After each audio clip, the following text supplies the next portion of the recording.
Hello dear student, myself Mahendra Devda. You are watching Sunita Bal Niketan Senior Secondary Magra पूंजला Jodhpur. तो आज हम बात करने वाले हैं कक्षा 1 का अध्याय नंबर 1 जो फसल उत्पादन एवं प्रबंधन है उसका पार्ट 2 पढ़ने वाले हैं। यानी कि कल एक क्लास हो गई थी, अब हम आके दूसरी क्लास की बात करने वाले हैं। यहाँ पे हमने देखो सबसे पहले फसल क्या होता है, फसल किस प्रकार होती है, फसल की पद्धतियां, फसल कहते हैं किसे हैं, इन सब की बात हो चुकी है। ठीक है, खरीफ की फसल और रबी की फसल भी हो गई। ठीक है, अब देखो, अब आज हम जो शुरू करने वाले हैं वो है आपका आधारिक फसल पद्धतियां। क्या आती हैं? आधारिक फसल पद्धतियां।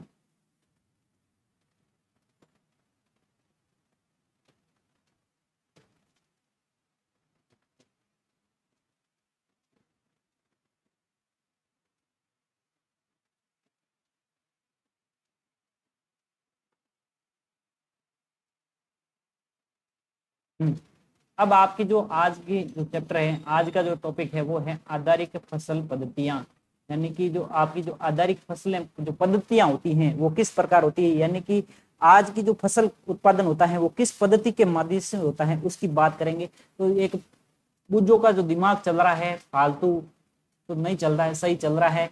वो क्वेश्चन कर रहा है हमारे को कि भाई धान को शीत ऋतु में क्यों नहीं उगाया जाता। ये बात हो गई भाई कल। ठीक है, ये इनका जवाब दे दिया। ठीक है, अब आगे चलते हैं। यहाँ से हमारे होनी थी कि फसल उगने के लिए क्या, फसल उगाने के लिए किसान को अनेक क्रियाकलाप यानी कि अनेक कार्यक्रमों को सामयिक अवधि में करने पड़ते हैं।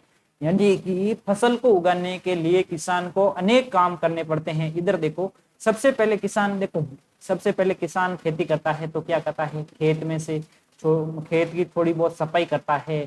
फिर इस खेत, ये माना कि कोई खेत है, इसमें कोई छोटे मोटे घास फूस है तो उनको हटाएगा। फिर इसको खेत में क्या करेगा, जुताई करेगा। यानी कि उसकी क्या करेगा, जुताई। यानी कि जुताई का अर्थ है उस खेत को मतलब कल्टी तवी देगा। ठीक है, उसके बाद उसको क्या करेगा, खाद बीज देगा, फिर उसके अंदर पानी देगा, सॉरी बीज डालेगा, फिर उसके अंदर पानी डालेगा, फिर उसको पकने देगा, फिर इसको काटना वगैरह। ये जो सारा प्रोसेस होता है इनके लिए क्या होता है, अनेक अवधि का काम पड़ता है। ठीक है, आप देखेंगे कि क्रियाकलाप उस प्रकार के हैं जिनका उपयोग माली, देखो ये माली यानी कि माली की बात करें, यानी कि एक पौधा उगाने, माली किसे कहते हैं। आप देखो माली की परिभाषा समझो सबसे पहले। माली, तो माली होता कौन है? अरे माली का अर्थ होता है कि पेड़ पौधों को खेती करने वाला, या जो माली होता है वो पेड़ पौधे या फूलों को उगाने वाला कौन होता है, माली होता है। माली अथवा आप सजावटी पौधे उगाने के लिए करते हैं ये क्रियाकलाप अथवा कई कार्य कृषि पद्धतियां जो आगे दिए गए हैं। अब हम बात करने वाले कौन कौन सी पद्धतियां होती है। सबसे पहले देखो, सबसे पहले आती है मिट्टी तैयार करना। सबसे पहले क्या करते हैं, ये देखो मैं आपको एक डायग्राम बताता हूँ। ये हो गया आपका कोई खेत। ठीक है, अब आप उस खेत में क्या करोगे, सबसे पहले क्या करोगे, मिट्टी तैयार करना। यानी कि मिट्टी तैयार करने का अर्थ होता है खेत में क्या लगाएंगे, कल्टी वगैरह ट्रैक्टर के माध्यम से हल जोत के जमीन को क्या करेंगे, पोला करेंगे। एकदम पोला करने के बाद हम क्या डालेंगे, इसके अंदर बुआई करेंगे। बुआई के अंदर क्या डालेंगे, बीज डालेंगे। क्या डालेंगे, बीज डालेंगे। ठीक है, और बीज डाल के बाद उसके अंदर क्या डालेंगे, खाद डालेंगे या उर्वरक देना। खाद, एक तो देखो खाद होता है जैविक खाद यानी कि गोबर वगैरह जो होता है ना, पशुओं का अपशिष्ट, और एक होता है रासायनिक उर्वरक यानी कि जो केमिकल, जो आपके डीएपी यूरिया वगैरह जो होता है वो देंगे। उसके बाद ये जो वापस क्या करेंगे, थोड़ा खेत के कल्टी के माध्यम से इस बीज को हम जमीन के गाड़ देंगे। फिर हम इसके अंदर क्या करेंगे, सिंचाई करेंगे। यानी कि इसके अंदर हम क्या डालेंगे, पानी डालेंगे, फुहारा।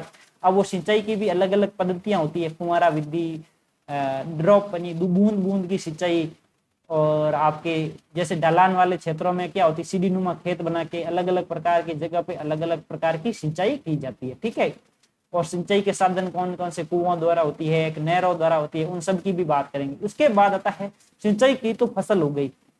अब जब फसल उग गई तो उसके अंदर क्या हो गया, घास फूस हो गया।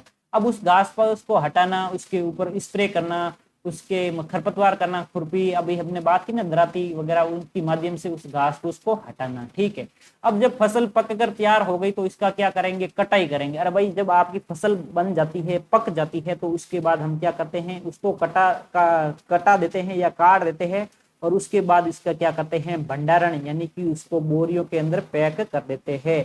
यानी कि उसको अपने शीत भंडार होता है या अपने पास जो भी सिस्टम अवेलेबल होता है उसके अकॉर्डिंग हम उसको क्या कर देते हैं, भंडारण कर देते हैं। ठीक है, तो सबसे पहले आता है आपका मिट्टी तैयार करना। क्या आता है, मिट्टी तैयार करना। तो अब हम पढ़ेंगे मिट्टी किस प्रकार तैयार की जाती है। यानी कि आपके पास खेत है, कल्टी, तभी आपके पास औजार है, तो आप अब मिट्टी को तैयार कैसे करेंगे। तो सबसे पहले देखो, फसल उगने से पहले मिट्टी तैयार करना प्रथम चरण है। क्या है, प्रथम चरण है। मिट्टी का पलटना तथा इसे पोला बनाना कृषि का अत्यंत महत्वपूर्ण कार्य है। यानी कि सबसे पहले क्या करते हैं, मिट्टी, ये कोई खेत है, अब इसमें मैं ट्रैक्टर के माध्यम से या हल के माध्यम से क्या करूंगा, इसके खेत के अंदर कल्टी के माध्यम से या तवी के माध्यम से इस जमीन को पोला कर दूंगा। एकदम ऐसा कर दूंगा कि मतलब यहाँ से आप मोटी से उठाओगे रेत उठ जाएगी और उड़ाओगे तो ऊपर उड़ जाएगी, इतना पोला कर दूंगा। ठीक है, इससे जड़ें क्या होती है, भूमि में गहराई में जा सकती है। क्या होती है, गहराई में। अब देखो, पोले करने का कारण है कि जो बीज होगा, उगेगा, तो क्या होगा, जब जमीन पोली होगी तो ज्यादा अंदर जाएगी, और अगर ज्यादा पोली नहीं होगी, कठोर होगी, तो जड़ें अंदर नहीं जाएगी। और हमेशा याद रखना, जिस पेड़ की जितनी जड़ें गहराई में होगी वो पेड़ इतना ही मजबूत होगा और अपने आप में क्या होगा, एक स्तंभ की तरह होगा। और जिसकी जड़ें जितनी ऊपर होगी वो उतना ही क्या होगा, कमजोर होगा। यानी कि अब देखो, आपकी मैं बात कर लूं, आपकी अगर जड़ें, यानी कि आपकी नींव जो अभी मजबूत कर लोगे या अच्छी पढ़ाई कर लोगे, तो आपकी जो आगे का जो भविष्य है बहुत अच्छा होने वाला है। और अगर वही जड़ें आप अभी भी अंदर नहीं जाने दोगे या ऊपर को उसी को ऊपर लेवल तक रखोगे, तो आपकी जो आगे का जो भविष्य है बहुत खराब होने वाला है। इसीलिए आपको भी इसका उदाहरण लेके चलना है कि भाई आपकी भी जड़ें क्या होनी चाहिए, अंदर तक जानी चाहिए। यानी कि आपको छोटी छोटी चीजें पढ़नी है, नॉलेज लेना है, एक भी चीज ऐसी नहीं छोड़नी जो हमें हमारे दिमाग में डाउट रहता है और उसको छोड़ देना या नेग्लेक्ट कर दिया, ऐसी बात नहीं होनी चाहिए। अब देखो, पोली मिट्टी में गहराई में धसी जड़ें भी सरलता से शोषण कर सकती है। यानी कि भाई अब देखो, पोली जमीन है तभी तो जड़ें अंदर वृद्धि करेगी और शोषण करेगी भाई, और जब कठोर होगी तो वहां पे वायु भी नहीं जा पाएगी, तो कैसे शोषण करेगा। पोली मिट्टी किस प्रकार के पौधों की जड़ों को सरलता से शोषण करने में सहायक है। अब देखो, पोली मिट्टी मिट्टी में रहने वाले केंचुओं और सूक्ष्म जीवों की वृद्धि करने में सहायक करती है। अब देखो, अब क्या होता है, मिट्टी के अंदर क्या पाए जाते हैं, केंचुए पाए जाते हैं। अब देखो, मिट्टी अगर पोली होगी तो केंचुए क्या करेंगे, आसानी से इधर उधर अपने आप को रेंगते हुए मिट्टी के अंदर मूवमेंट करेंगे या चलते रहेंगे।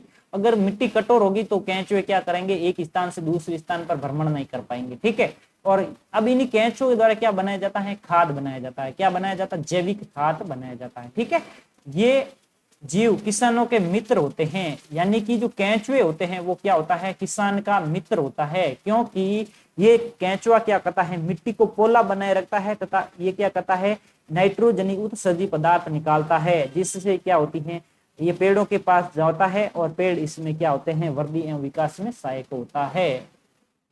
ये किसानों का मित्र होता है क्योंकि ये मिट्टी को और पलट कर पोला करते हैं। क्या करते हैं, मिट्टी को पलट पलट कर पोला करते हैं तथा हुमस बनाते हैं। हुमस का अर्थ होता है मिट्टी को नम बनाए रखते हैं। नम का अर्थ होता है आर्द्र, यानी कि गीली बनाया रखता है। परंतु मिट्टी को पलटना और पोला करना क्यों आवश्यक है। अब एक क्वेश्चन और आ गया कि भाई मिट्टी को पलटना और पोला करना क्यों आवश्यक है, इसकी भी हम बात करने वाले हैं। अब देखो, आप पिछली कक्षाओं में पढ़ चुके हैं कि मिट्टी में खनिज जल क्या होते हैं, मिट्टी में खनिज होते हैं, जल होते हैं, वायु होता है तथा कुछ सजीव होते हैं। क्या होते हैं, मिट्टी में खनिज, यानी कि खनिज तत्व होते हैं, जैसे आपकी कैल्शियम हो गया, मैग्नीशियम हो गया, सोडियम हो गया, ये सब क्या होते हैं, खनिज होते हैं। और मिट्टी के अंदर क्या होती है, जल होता है, इसी जल को तो जड़ें द्वारा अवशोषित किया जाता है। और मिट्टी के साथ क्या जाती है, जल के साथ क्या जाती है, वायु तथा कुछ सूक्ष्म जीव भी होते हैं। मिट्टी में क्या होते हैं, सजीव, यानी कि सूक्ष्म जीव होते हैं। इसके अतिरिक्त मर्त पौधे एवं जंतु भी मिट्टी में पाए जाने वाले सभी जीवों द्वारा अपघटित होते हैं। अब देखो जब हमारी कोई फसल काट दी जाती है तो मतलब फसल का जो आधा हिस्सा होता है ऊपर वाले काट देते हैं, उस आधे वाले हिस्से को हम नीचे जमीन के अंदर दबा देते हैं। अब ये क्या होते हैं, मृत जीव, ये जो जीव होते हैं इनके द्वारा क्या अपघटन की क्रिया की जाती है। तो अपघटन करते हैं तो ये किस में बदल देते हैं, खाद में बदल देते हैं। ठीक है, इस प्रक्रम में मृत जीवों में पाए जाने वाले पोषक मिट्टी में नियुक्त होते हैं और ये पोषक पौधों द्वारा अवशोषित किए जाते हैं। किनके द्वारा, पौधों द्वारा अवशोषित किए जाते हैं, क्योंकि ऊपरी परत के कुछ सेंटीमीटर की मिट्टी ही पौधे की वृद्धि में सहायक होती है। अब देखो जो ऊपर की कुछ सेंटीमीटर यानी कि 20-25 सेंटीमीटर की जो मिट्टी होती है वही किसी पौधे के लिए सहायक होती है। ज्यादा अंदर वाली पौधे की जड़ें नहीं जाती। भाई छोटा पौधा, गेहूं का पौधा होता है, उसको जड़ें कितनी जाती है, 4 या 5 सेंटीमीटर, इतनी सी जाती है, इससे ज्यादा थोड़ी ना जाती है। यानी कि जो ऊपर वाली जो हम जो जमीन जब कल्टी निकालते, जैसे ये कोई जमीन है इसकी हम कल्टी निकालते हैं तो ऐसे कल्टी निकालते हैं और उसके अंदर तवी भी देते हैं तो ऐसे देते हैं और कल्टी के हल के माध्यम से ऊपर से जमीन को पोला करते हैं। अब पोला करने का कारण है कि ऊपर के जो पौधे हैं, जो जड़ें हैं, वो ऊपर तक ही रहती है, ज्यादा नीचे तक नहीं होती है छोटे पौधों की। ठीक है, उलटने पलटने और पोला करने से पोषक पदार्थ ऊपर आ जाते हैं और पौधे इन पोषक पदार्थों को उपयोग कर सकते हैं। यानी कि पोला करेंगे तो पोषक पदार्थ क्या आ जाते हैं, ऊपर आ जाते हैं। यानी कि जब तवी लगाई जाती है, ये तवी होती है ऐसे राउंडेड होती है।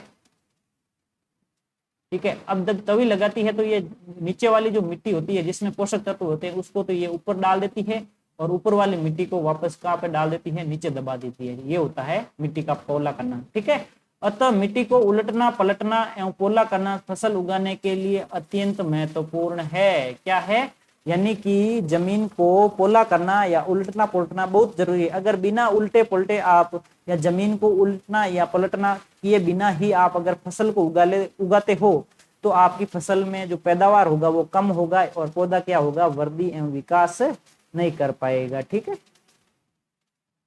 अब देखो,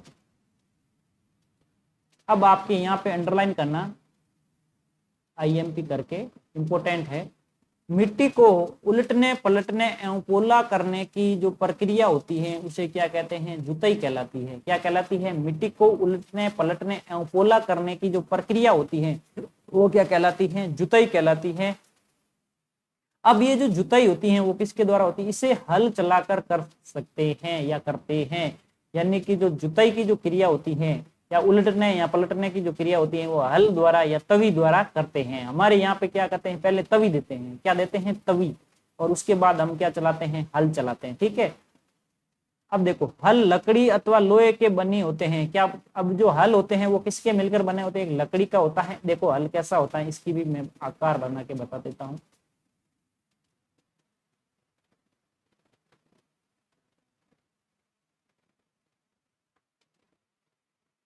अब देखो, अब ये जो हल होता है क्या होता है, एक लकड़ी का डंडा, ये जो मैं बना रहा हूँ ये है लकड़ी का डंडा और यहाँ पे एक लोहे की पत्ती लगी होती है। क्या लगी होती है, लोहे की पत्ती लगी होती है और ये एक ऐसा त्रिकोणाकार होता है और ये बैल के माध्यम, पहले के जमाने में बैल के द्वारा होती थी लेकिन अब ये जो है ट्रैक्टर के माध्यम से ऐसे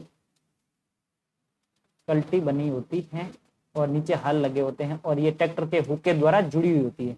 ठीक है, जुताई, यदि हम हम हल लकड़ी अथवा लोहे के बने होते हैं। यदि मिट्टी अत्यंत सूखी है तो जुताई से पहले इसे पानी देने की आवश्यकता भी पड़ती है। क्या पड़ती है, अब देखो जब आपकी मिट्टी सूखी हुई है तो इसको पहले पानी के द्वारा क्या कहते हैं, मिट्टी को भिगो के गीला कर दिया जाता है।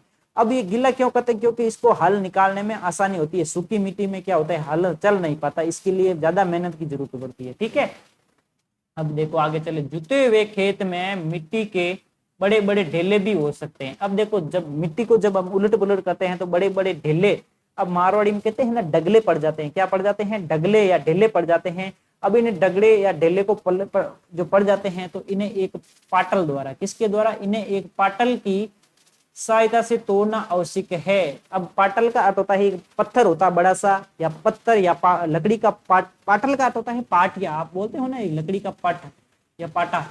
अब उस पाटे के माध्यम से क्या होता है, कल्टी के ट्रैक्टर के द्वारा या बैल के द्वारा जोत कर इसके उन ढेलों पर फेर दिया जाता है जिससे क्या ढेले टूट जाते हैं। ठीक है, बुआई एवं सिंचाई के लिए खेत को समतल करना आवश्यक है। ये कार्य पाटल द्वारा ही किया जाता है।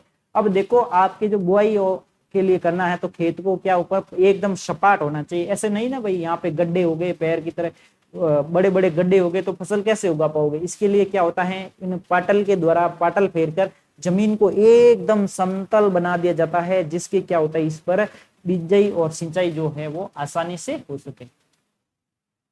कभी कभी जुताई से पहले खाद दी जाती है। इससे जुताई के समय खाद मिट्टी में भली भांति मिल जाती है। क्या हो जाती है, भली भांति मिल जाती है। बुआई से पहले खेत में पानी दिया जाता है। क्या दिया जाता है, बुआई करने से पहले खेत में क्या दिया जाता है, पानी दिया जाता है। ठीक है। अब आते हैं कृषि औजार। क्या आते हैं, कृषि औजार। कि भाई जो कृषि में आपके जो औजार काम लेने वाले होते हैं वो क्या क्या होते हैं, किस प्रकार होते हैं। तो सबसे पहले हम क्या करते हैं, देखो कृषि करते हैं तो सबसे औजार में क्या आते हैं, सबसे पहले हल आता है आपके पास। क्या आता है, हल आता है, जिससे आप क्या करते हैं, जमीन को पोला करते हो। उसके बाद आपके पाटल आता है, कल्टी आती है, तोवी आती है आपके, और कुदाली आती है, खुरपी आती है, दरांती आती है। इन सब की हम बात करने वाले हैं। कृषि औजार। अच्छी उपज यानी कि अच्छी फसल प्राप्त करने के लिए बुआई से पहले मिट्टी को भुरभुरा करना आवश्यक है। मिट्टी को भुरभुरा का अर्थ होता है पोला करना। यहाँ पे पोला करना या पोला लिख लो। भुरभुरा का अर्थ होता है पोला। ठीक है। ये कार्य अनेक औजारों से किया जाता है। क्या करते हैं, अनेक औजारों से किया जाता है। जैसे एक तो हल, कुदाली, कल्टीवेटर। देखो हल का तो आपको मैंने अभी बता दिया बना के ऊपर। कल्टीवेटर ये जो कल्टी होती है इसको भी बता दिया। कुदाली का अर्थ होता है तवी की तरह होता है। ठीक है। और इस कार्य में उपयोग किए जाने वाले प्रमुख औजार हैं, यानी कि ये जो खेती करने का कार्य होता है इसमें उपयोग होने वाले आपके अति आवश्यक औजार है। यानी कि अब देखो इसमें आपको एक किसान नजर आता है इस डायग्राम में या चित्र में, देखो जिसमें दो बैल है। ये देखो ये है अपना का कौन, देश का भविष्य। कौन है, देश का भविष्य। आपको हमेशा याद रखना, अगर देश का भविष्य है या देश की जो आर्थिक व्यवस्था है, ये कौन है, देश की आर्थिक व्यवस्था कौन है, किसान। क्योंकि हमारा जो भारत देश है वो क्या है, कृषि प्रधान देश है। और कृषि प्रधान देश होने के कारण, क्योंकि कृषि में मुख्य स्रोत कौन होता है, किसान होता है। किसान की भूमिका अहम होती है। और देखो ये बैल लगे हुए हैं दो, इन बैल के पीछे क्या लगा है, ये हल लगा है। और ये हल के माध्यम से क्या कर रहा है, खेती कर रहा है। ये मैंने अभी हल बना के बताया ना, देखो देखो जिसमें ये हल सेप्ट है। ये अभी बात करेंगे, ये जो हल सेप्ट होती है क्या करती है, हल को जोड़ने वाला एक लकड़ी का डंडा होता है, इसे हल सेप्ट कहते हैं। ठीक है। और ये जो होता है क्या होता है, नीचे वाला जो जमीन के अंदर चलता है ये क्या होता है, फाल होता है। ठीक है। इसकी भी हम बात करने वाले। ठीक है। अब देखो सबसे पहले आता है हमारा हल। क्या आता है, हल। कि हल क्या होता है, हल के बारे में पढ़ने वाला। या आपके एग्जाम में पूछ लिया जाता है हल क्या होता है, तो मिट्टी को पोला करने के लिए उपयोग लिया जाने वाला एक त्रिकोणाकार, मतलब त्रिकोणाकार औजार होता है जिसे हम हल कहते हैं। अब देखो आगे चलो। प्राचीन काल से ही हल का उपयोग जुताई, खाद उर्वरक मिलाने, खरपतवार निकालने एवं मिट्टी खुरचने के लिए किया जाता है। यानी कि हल का उपयोग किस लिए किया जाता है, प्राचीन काल से ही हल का उपयोग जुताई करने के लिए, खाद उर्वरक मिलाने, खरपतवार निकालने, मिट्टी खुरचने के लिए किया जाता है। ठीक है। ये औजार लकड़ी का बना होता है। किसका बना होता है, हल हमेशा लकड़ी का बना होता है, जिससे बैलों की जोड़ी अथवा अन्य पशुओं, अब देखो बैल की जरूरी नहीं, यहाँ पे घोड़े भी आ सकते हैं, गधे भी आ सकते हैं, ऊंट भी आ सकते हैं। क्या आ सकते हैं, ऊंट। ठीक है।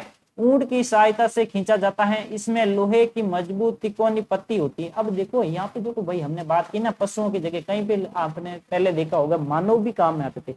मानव भी कई फिल्मों में देखते हो ना, जिसमें मानव अपना हल जोत कर, मानव अपने पीठ के बल हल जोत कर खेती करता है। ठीक है। अब देखो यहाँ से इंपॉर्टेंट है जो मैं आईएमपी लिख रहा हूं ना, ये बहुत इंपॉर्टेंट है। ठीक है। इसमें हल में, इसमें क्या अर्थ होता है, हल में, यहाँ पे लिख लेना, हल में लोहे की मजबूत तिकोनी पत्ती होती है जिसे क्या कहते हैं, फाल कहते हैं। अभी मैंने बताया था ना भाई ये हल। ठीक है। अब यहाँ पे मैंने एक बताया था, एक तिकोनी पत्ती लगी होती है जिसे क्या कहते हैं, आप फाल कहते हैं। ठीक है। ये क्या होती है, फाल। ठीक है। और हल का मुख्य भाग लंबी लकड़ी का बना होता है जिसे हल सेप्ट कहते हैं। क्या कहते हैं? सेप्ट कहते हैं। जिसे आप मारवाड़ी या कहीं पे सुनते हो ना सापट, क्या सुनते हो? सापट कहते हो ना, वही सापट इसको यहाँ पे क्या कहते हैं? हल सेप्ट। यानी कि ये जो हल होता है एक तिकोनी मतलब लंबी लकड़ी से जुड़ा होता है। यानी कि ये कि लकड़ी का डंडा होता है, ये क्या कहलाता है? हल सेप्ट कहलाता है। क्या कहलाता है? हल सेप्ट। इसके एक सिरे पर हैंडल होता है तथा दूसरे सिरे के जोत के डंडे से जुड़ा होता है जिसे बैलों के गर्दन के ऊपर रखा जाता है और एक जोड़ी बैल एक आदमी इसे सरलता से चला सकता है। ठीक है। आजकल लोहे के हल तेजी से देसी लकड़ी के हल की जगह ले रहे हैं। यानी कि आजकल जो हल होते हैं वो देसी लकड़ी यानी कि लकड़ी की जगह क्या होते हैं? अब लोहे के हल आ गए। क्या आ गए?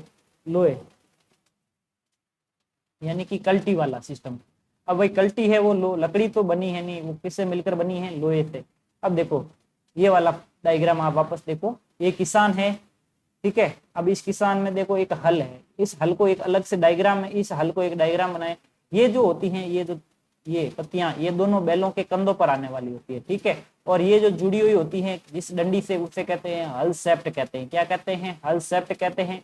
और इसके नीचे जो तिकोनी पत्ती होती है, ये जो पत्ती होती है ये क्या कहलाती है? फाल कहलाती है। क्या कहलाती है? फाल। और एग्जाम में क्वेश्चन आएगा कि फाल किसे कहते हैं, तो कुछ बेवकूफ क्या लिखेंगे? जो पेड़ की पत्तियों पर जो जो पेड़ की पत्तियां या पेड़ के ऊपर लगता है जिसे पत्तियां आती है उसे फाल कहते हैं, वो गलत है। इसका फाल का अर्थ होता है आपका जो हल के नीचे वाले सिरे में त्रिकोणीकार जो लोहे की पत्ती होती है वो क्या कहलाती है? आपकी फाल कहलाती है।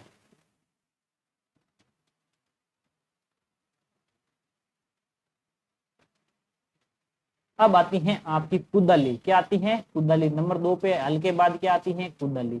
ये एक सरल औजार है जिसका उपयोग खरपतवार निकालने एवं मिट्टी को पोला करने के लिए किया जाता है। इसमें लकड़ी अथवा लोहे की छड़ होती है जिसे एक सिरे पर लोहे की चौड़ी और मुड़ी प्लेट होती है। यानी कि जिस प्रकार खुरपी होती है कि नहीं होती भाई, खुरपी की तरह ही क्या होती है? कुदाली होती है। ये देखो कुदाली।